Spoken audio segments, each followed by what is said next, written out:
Willkommen, bienvenue, and welcome back to my channel. Chag Urim Sameach.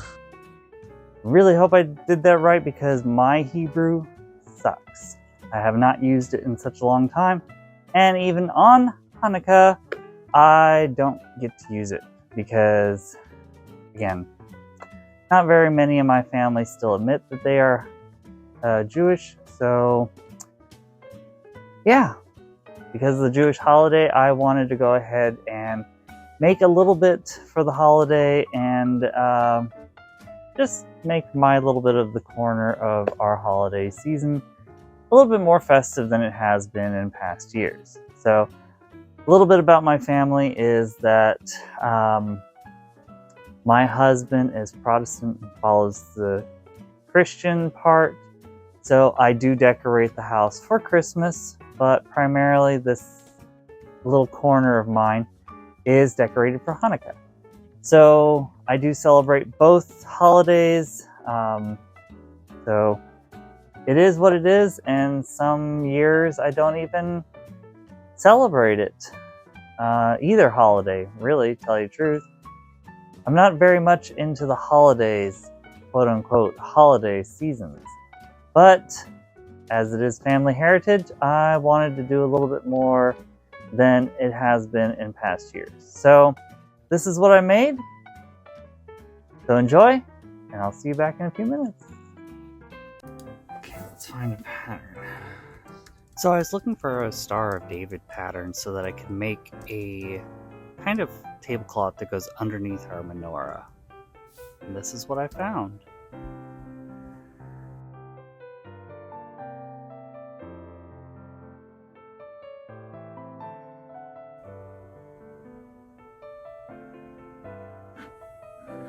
Okay, so let's leave that up.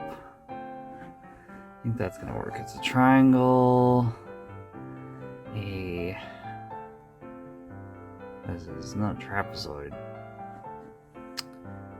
half of a hexagon and a full hexagon, and then some weird triangle pieces. So let's go ahead and try to do the math on this. Okay, so we gotta do the math on this somehow. I have some rulers that my neighbor has let me copy, which are a ginormous hexagon, or half of a hexagon, a diamond, and this thing. So I don't think we're gonna need that. So put that away. I think we're gonna mainly need this one right here, and the diamond. So let me go ahead and get some paper. Okay, let's go ahead and draw out our shapes. Pattern is a hexagon, so I just traced out a hexagon, fold it in half so it would be equal on both sides. Then I went ahead and cut a second half hexagon for the remaining pieces that go around the large one in the center. The next piece is the triangle that comes to the very point for the Star of David. I had to then do the math and draw everything out on a piece of paper so that I could find out what the triangle piece would be that connects the 2 points of the triangles. And this is what I came up with. Okay, so here's our pattern. This is gonna go like so. And that's gonna go there because another one's gonna go there. And this gets attached right there. Okay, so now all I gotta do is cut these out of paper. I'm gonna need 1, 2, 3, 4, 5, 6. 6 of this one. 1, 2, 3, 4, 5, 6. 6 of this one. 6 and 1. So, cut these out of white paper or just normal printer paper.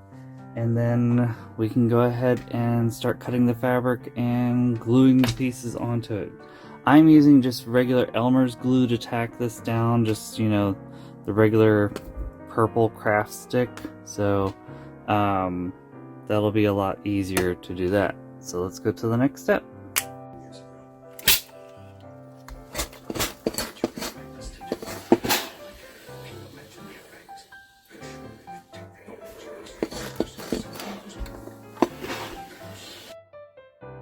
So my neighbor kindly gave me this little scrap of blue and silver fabric where I started placing all my pieces so that I could have at least 1/4 of an inch seam allowance around the edge so that I can fold over by using the glue.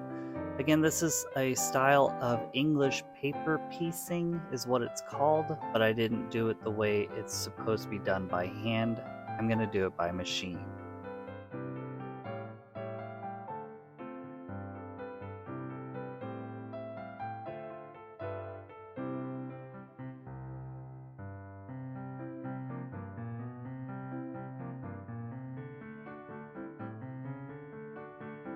And after all the pieces are cut out, I proceeded to just glue every single piece down and rolling the edge so that it would basically be able to be sewn together later.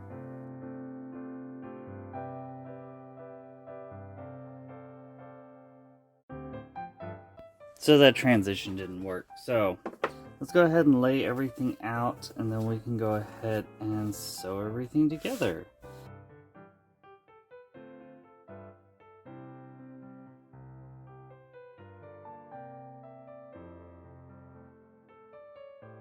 Actually, this is what it's going to look like. The next step is to move this, put my sewing machine up, and then I can start sewing it together. Now, instead of doing standard English paper piecing, I'm just going to butt them up against each other and use a stitch down the middle.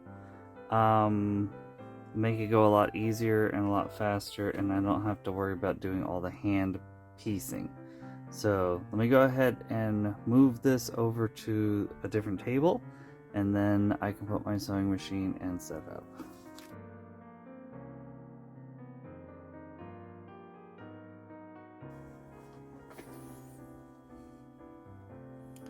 So this is the decorative stitch that I'm using.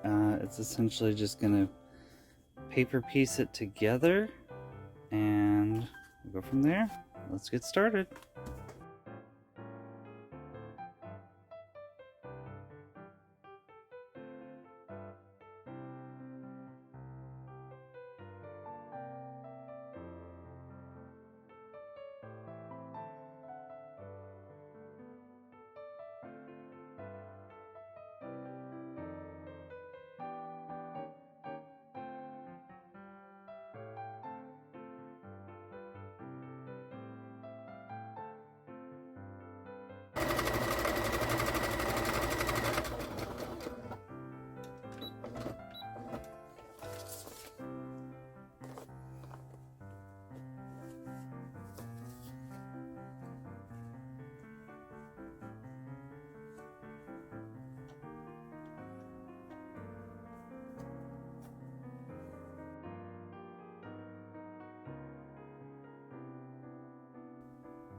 So after ironing this and everything, I want it to go this way, but it's gonna have to fit in a cabinet, and I don't think doing another panel in between is really gonna make this fit. So I think I'm gonna make the executive decision to only make one of these. I'll save the other one and put it in the doom box. Maybe I'll make it for something else, but I think I'm just gonna put the batting on the inside, the backing on the back, and then just bind this out and it'll be done.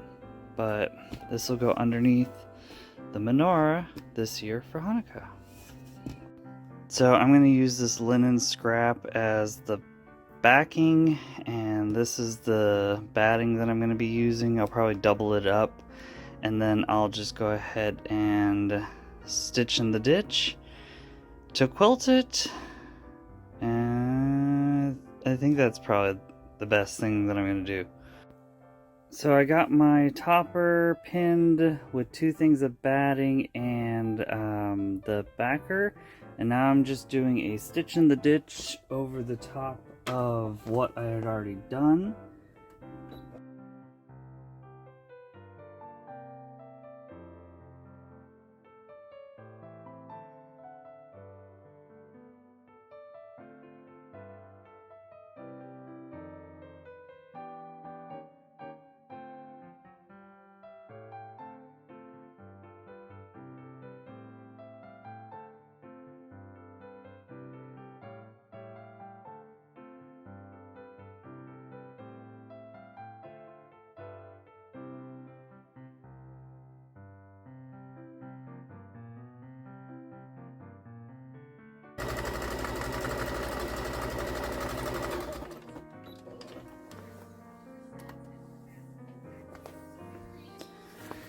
So I just trimmed off the edges, and now I got to make some bias tape and binder out. See you in a little bit. I have my bias tape. You've seen me make this before. If you're interested in knowing how to make your own bias tape, I would highly recommend, Googling it. So first things first is I need to make sure this is a straight edge over here, so that's nice and neat. Okay, then I need to open her up, and I'm going to give this probably about like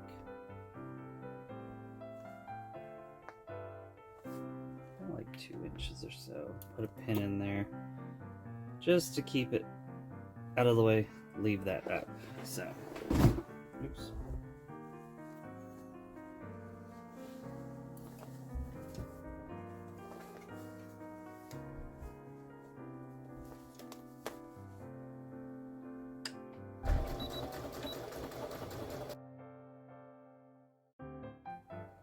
Okay, so for the corner, you're gonna go ahead and probably do this about 1/4 of an inch, and then stop it, and then I'll show you what you do next.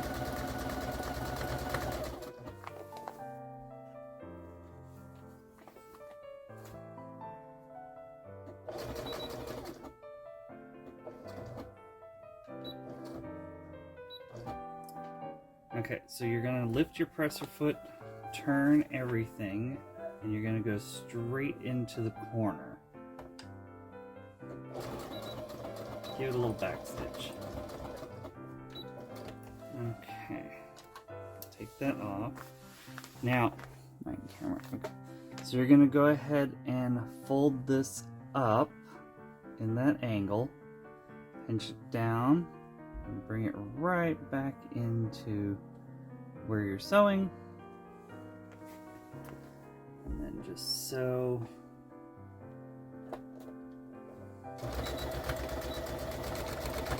straight on down. So that will make a nice mitered corner there once you go ahead and press everything.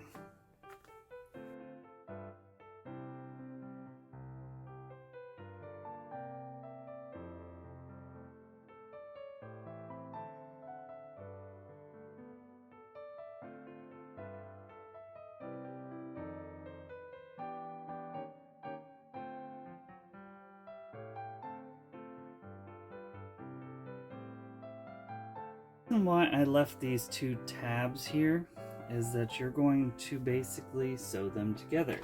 And what you're going to do is overlap them so that you can basically create a seam here. So I'm going to give about a ½ inch from that one. What I'm saying is, so I'm going to do about, open this up, do a ½ inch, find a pencil, or this is conditioner here, go right there. Then you're going to want to overlap this and go a ½ inch past that. So, and then open that up.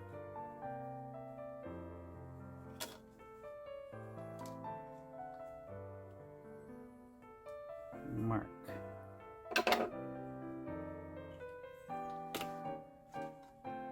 And in between those two is where you're going to stitch. So I'm going to take a pair of scissors, cut this off, and I'm going to open it up.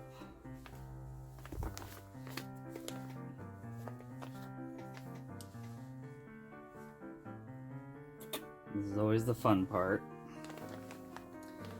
Put the two together, stitch them at a ½ inch, and I'll show you.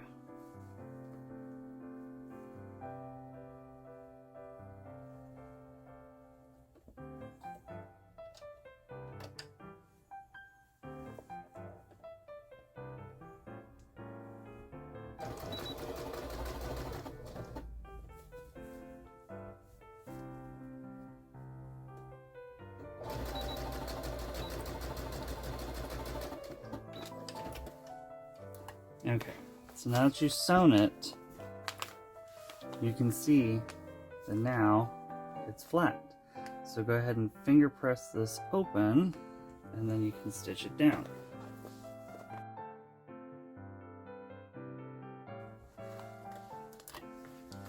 So now you have a nice clean juncture or joiner right there. So now for the other side, you're going to bring this down and then just clip it in place.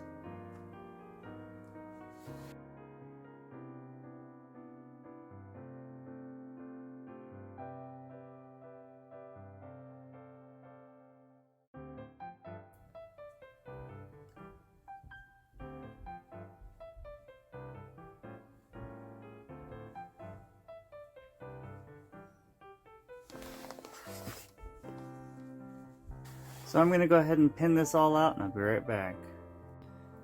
So now that I have everything clipped out and ready to go, I can go ahead and machine sew my bias tape down.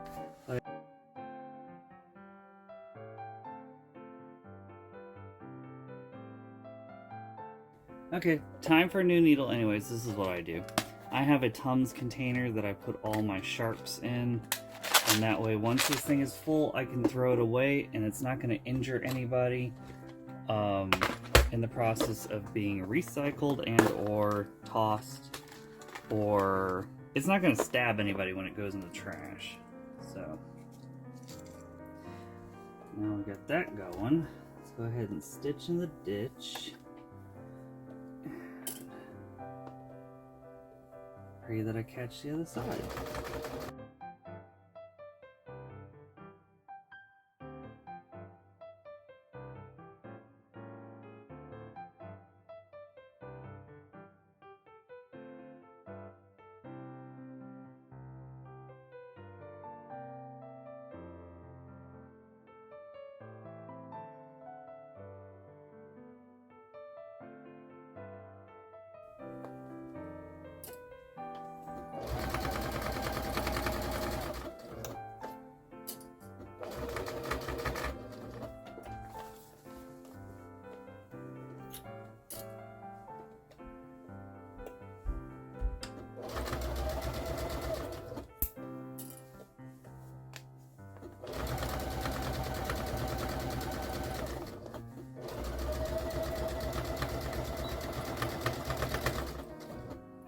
And with that last stitch, it's time for the reveal. So, enjoy.